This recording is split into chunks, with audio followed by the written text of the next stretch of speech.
रात के 10 बजे ऑफिस से घर लौटते वक्त आरव अपनी करीबी दोस्त रॉबर्ट की कब्र पर फूल चढ़ाने कब्रिस्तान पहुंचा। कब्रिस्तान के सामने अपनी कार पार्क करके उसने कब्रिस्तान पर एक नज़र डाली। रात के वक्त पूरी तरह सुनसान था, इतना कि हवा के झोंके से पेड़ से गिरने वाले पत्तों की आवाज़ भी उसे साफ साफ सुनाई दे रही थी। उसने कब्रिस्तान में जाकर अपने साथ लाए हुए आर्किड के फूल रॉबर्ट की कब्र पर रख दिए। 2 मिनट मौन करते हुए खड़ा रहा। फिर जब वो वापस बाहर आने के लिए पीछे मुड़ा तब उसे एक कब्र पर बैठी छोटी सी बच्ची दिखाई दी।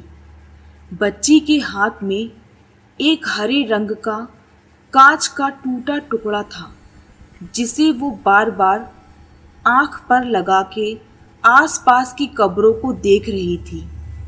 आरव कुछ मिनट वहीं खड़े रहकर उस बच्ची को देखता रहा। वो इंतज़ार कर रहा था कोई उस बच्ची के पहचान का आए और उसे सही सलामत अपने साथ घर ले जाए, पर ऐसा हुआ नहीं। फिर आरव उस बच्ची के पास जाकर खड़ा हुआ। आरव की तरफ देखते हुए वो छोटी बच्ची मुस्कुराई। आरव ने पूछा, अरे छोटी, तुम अकेली यहाँ पर क्या कर रही हो और तुम्हारे पापा मम्मी कहाँ पर हैं? फिर वो बोली, मेरी मम्मी पापा अगले कब्रिस्तान में गए हैं, वो वहाँ पर रहते हैं। वहाँ पर कुछ ही दूर पर एक और कब्रिस्तान था, इसलिए आरव को लगा कि बच्ची शायद उसी कब्रिस्तान के आसपास कहीं रहती होगी। इसे शायद ठीक से पता याद नहीं होगा। फिर आरव ने पूछा कि तुम यहाँ अकेली क्यों बैठी हो, तुम्हारे साथ कोई बड़ा नहीं है? बच्ची ने जवाब दिया, मेरे पिताजी मुझे यहाँ छोड़कर गए हैं। आरव ने सोचा कि कैसा निर्दयी बाप है, अपनी बेटी को कोई इस तरह कब्रिस्तान में छोड़ के जाता है भला।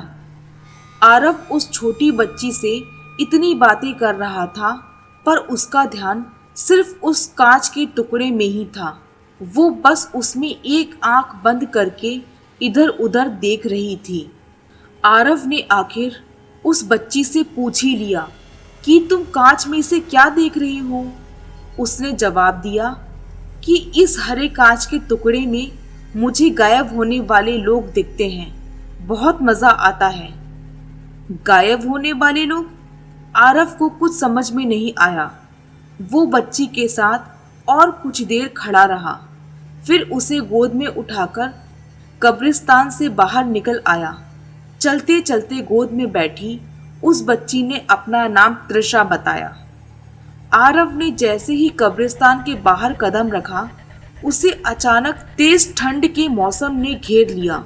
उसका बदन ठंड से कांपने लगा, पर आरव का ध्यान जब उसकी कार के पास खड़ी उस बच्ची तृषा की तरफ गया, तब उसे हैरानी हुई, क्योंकि उस पर इस खून जमाने वाली सर्दी का कोई भी असर नहीं हो रहा था।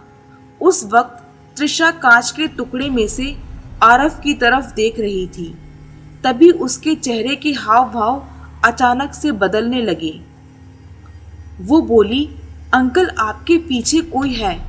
आरव ने पीछे मुड़कर देखा तो उसे कोई भी नहीं दिखा।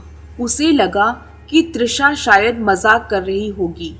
फिर वो बोला, तृषा बेटा, चलो गाड़ी में बैठो, मैं तुम्हें तुम्हारे घर छोड़ दूंगा। उसी वक्त तृषा बोली, अंकल आप भी कांच से गायब होने वाले लोगों को देखो ना।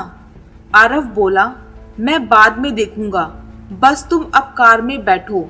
पर बच्ची ने जिद पकड़ ली कि अभी के अभी देखना ही होगा। उसकी जिद पर आरव ने जब वो कांच का टुकड़ा अपनी आंख के सामने लाया, तब दहशत से उसकी आंखें फट पड़ी, क्योंकि उस कांच में से जब आरव ने कब्रिस्तान की तरफ देखा था, तब उसे वो दिखाई दिया जिसे कोई भी आम इंसान अपनी खुली आंखों से नहीं देख पाता। उसे देखा कि अभी जो कब्रिस्तान सुनसान था, कांच में से देखने पर वहां बहुत से लोग घूमते दिखाई दिए और उसमें से कुछ उसकी तरफ ही देख रहे थे। और जब उसी कांच के टुकड़े से उसने अपने आसपास नजर डाली तो 3 बदसूरत जले हुए प्रेत आरव को घेर कर खड़े थे और तृषा की जगह उसे एक छोटा सा पिशाच दिख रहा था जो उसकी तरफ देखते हुए अपनी लार टपका रहा था। ये सब कुछ उसने कुछ ही सेकंड्स में देखा था। वो अपने साथ गोद में उसको उठा लाया है, ये सोचकर वो डर से अधमरा हो गया। उसने तुरंत कांच फेंक दिया और भागने के लिए कार का दरवाजा खोलने लगा।